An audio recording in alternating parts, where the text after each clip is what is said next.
தேர்தல் களம் 2024 அயோத்தி கோவில் கைவிட்டு விட்டதா? பாஜக பதறுவது ஏன்?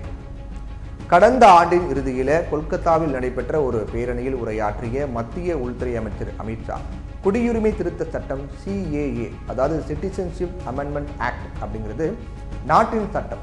இந்த சட்டத்தை எதிர்க்கட்சிகள் எதிர்க்கிறாங்க. ஆனா குடியுரிமை திருத்த சட்டத்தை மத்திய அரசு அமல்படுத்தும். அதை அமல்படுத்துவதை யாராலும் தடுக்க முடியாது அப்படின்னு சொல்லியிருந்தாங்க. இன்னைக்கு நாடு முழுவதும் குடியுரிமை திருத்த சட்டம் அமலாகி இருக்கு மத்திய அரசு அறிவிச்சிருக்காங்க.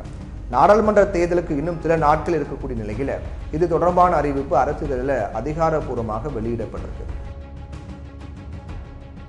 சர்ச்சைக்குரிய குடியுரிமை திருத்த சட்ட மசோதா 2019 ஆண்டு மக்களவையில் நீண்ட விவாதத்திற்கு பிறகு நிறைவேற்றப்பட்டது. மசோதாவுக்கு ஆதரவா 311 உறுப்பினர்களும் எதிராக 80 உறுப்பினர்களும் ஓட்டு போட்டாங்க. மசோதா நிறைவேறியது தனக்கு மகிழ்ச்சி அளிப்பதாகவும் ஆதரவளித்த எம்பிக்களுக்கு நன்றி அப்படின்னும் அப்போதைய பிரதமர் நரேந்திர மோடி சொல்லியிருந்தார். இப்பவும் அவர் தான் பிரதமர். இந்த சட்டத்தின்படி அண்டை நாடுகளிலிருந்து இந்தியாவில் தஞ்சமடைந்த கிறிஸ்தவர்கள், இந்துக்கள், பார்த்திகள், பௌத்தர்கள், சீக்கியர்கள் உள்ளிட்ட 6 மதங்களைச் சேர்ந்தவர்களுக்கு தங்களிடம் எந்தவித ஆவணமும் இல்லாத போதிலும் இந்த 6 ஆண்டுகள் தங்கியிருந்தாலே அவங்களுக்கு இந்திய குடியுரிமை வழங்கப்படும். 2019 இந்த சட்டத்திற்கு மசோதா மக்களில் நிறைவேற்றப்பட்டு அதற்கு இந்திய குடியரசுத் தலைவருடைய ஒப்புதல் கிடைத்தது. ஆனா இந்த சட்டத்திற்கு எதிராக நாடு முழுவதும் கடுமையான போராட்டங்கள்லாம் நடந்துச்சு. குறிப்பா இஸ்லாமிய மக்கள் இந்தியா முழுவதும் இந்த சட்டத்துக்கு எதிராக பெரிய அளவிலான போராட்டத்தில் ஈடுபட்டாங்க. மற்ற மதங்களுக்கு இந்திய குடியுரிமை வழங்கும் போது இஸ்லாமியர்களுக்கு மட்டும் ஏன் வழங்கக்கூடாது அப்படின்னு கேள்வி எழுப்பப்பட்டது. இந்த போராட்டங்களின் போது 100க்கும் மேற்பட்ட மக்கள் பலியானாங்க. இதனால இந்த சட்டத்தை அமல்படுத்துவதை ஒத்தி வைத்திருந்த மத்திய அரசு 4 ஆண்டுகளுக்கு பிறகு அமல்படுத்தப்படும் அப்படின்னு 4 ஆண்டுகளுக்கு பிறகு இப்ப அறிவிச்சிருக்காங்க. இந்த சட்டத்தின் கீழ் குடியுரிமை பெற ஆன்லைன்ல விண்ணப்பிக்க வேண்டும் அப்படின்னு உள்துறை அமைச்சக செய்தி தொடர்பாளர் சொல்லியிருக்காரு. மேலும் தனது எக்ஸ் பக்கத்துல குடியுரிமை திருத்த சட்டம் 2019 விதிகள் குறித்து உள்துறை அமைச்சகம் அறிவிப்பு வெளியிடும் அப்படின்னு சொல்லியிருந்தார். இதன் மூலமா CAA 2019 கீழ் தகுதியுள்ள ஒவ்வொரு நபரும் இந்திய குடியுரிமை விண்ணப்பிக்கலாம் அப்படின்னு பதிவிட்டிருக்கார்.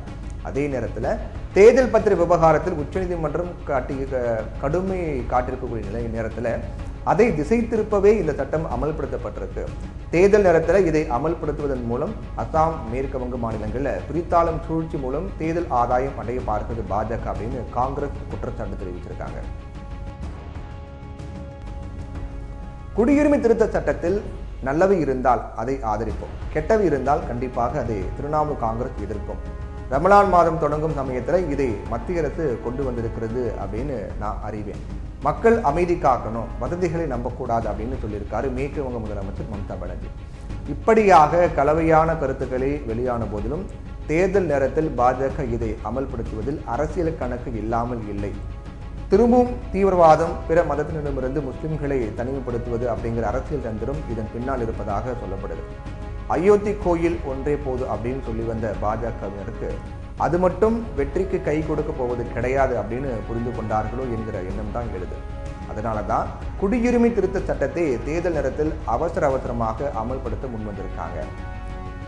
அதனால அயோத்தி கோவிலை மட்டும் நம்பி பலன் கிடையாது அப்படிங்கிற முடிவுக்கு பாஜக வந்து விட்டதாகவே தெரியுது. இதுவும் தேர்தலில் வரப்போகும் மாற்றத்திற்கான ஒரு நல்ல அறிகுறி தான் அப்படின்னு சொல்லப்படுது. பொறுத்திருந்து பார்க்கலாம் இதனுடைய தாக்கம் எப்படி ஏற்பட போகுது அப்படிங்கிறது.